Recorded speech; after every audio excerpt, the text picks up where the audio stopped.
बादशाह अकबर अपनी पत्नी से किसी बात को लेकर नाराज हो गए। नाराजगी इतनी बढ़ गई कि उन्होंने बेगम को अपने मायके जाने के लिए कहा। बेगम ने सोचा कि शायद बादशाह ने गुस्से में ऐसा कहा है, इसलिए वह अपने मायके नहीं गई। जब बादशाह ने देखा कि बेगम अभी घर नहीं गई है, तो उन्होंने गुस्से से कहा, तुम अभी भी यहाँ हो, सुबह होते ही अपने मायके चले जाओ, नहीं तो अच्छा नहीं होगा। आप चाहें तो अपनी मनपसंद चीज अपने साथ ले जा सकते हैं। बेगम रोती बिलखती चली गई। उसने बीरबल को बुलाया। बीरबल बेगम के सामने उपस्थित हुए। बेगम ने बादशाह की नाराजगी के बारे में बताया और अपना आदेश भी बताया। बेगम साहिबा, अगर बादशाह ने हुक्म दिया है तो जाना ही पड़ेगा, और अपनी मनपसंद चीज लेने की बात हो तो जैसा मैं कहूँ वैसा करो। बादशाह की नाराजगी भी दूर हो जाएगी।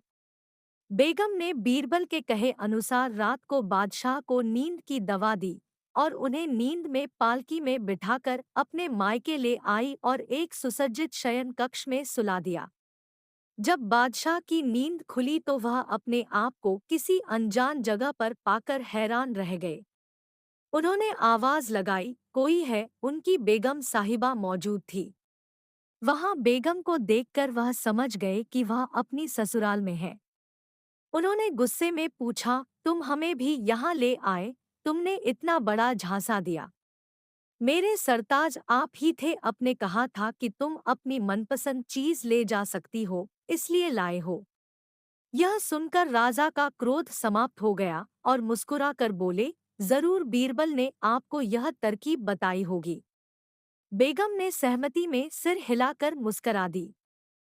एक आदमी तोते को पकड़कर पढ़ाने लिखाने के बाद किसी बड़े आदमी को भेंट करके इनाम पाने का धंधा करता था। एक बार उसके हाथ एक बड़ा सुंदर तोता लग गया।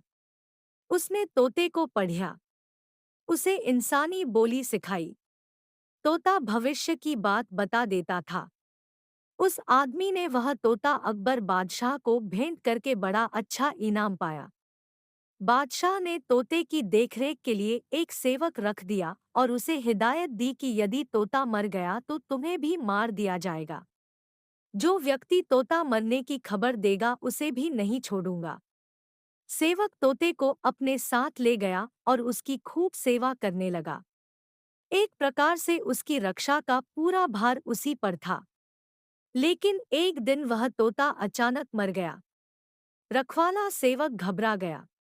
वह भागकर बीरबल के पास पहुंचा और सारी बात बताते हुए बोला, अब मेरी जान नहीं बच सकेगी सरकार, मुझे आप ही बचा सकते हैं।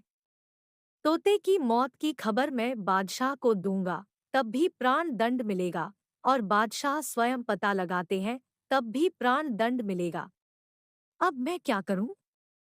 तुम निश्चित रहो, कुछ नहीं होगा, मैं संभाल लूंगा।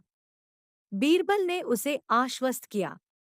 अगले दिन बीरबल बादशाह के पास आकर बोले, हुजूर आपका तोता था। बीरबल ने वाक्य अधूरा छोड़ दिया।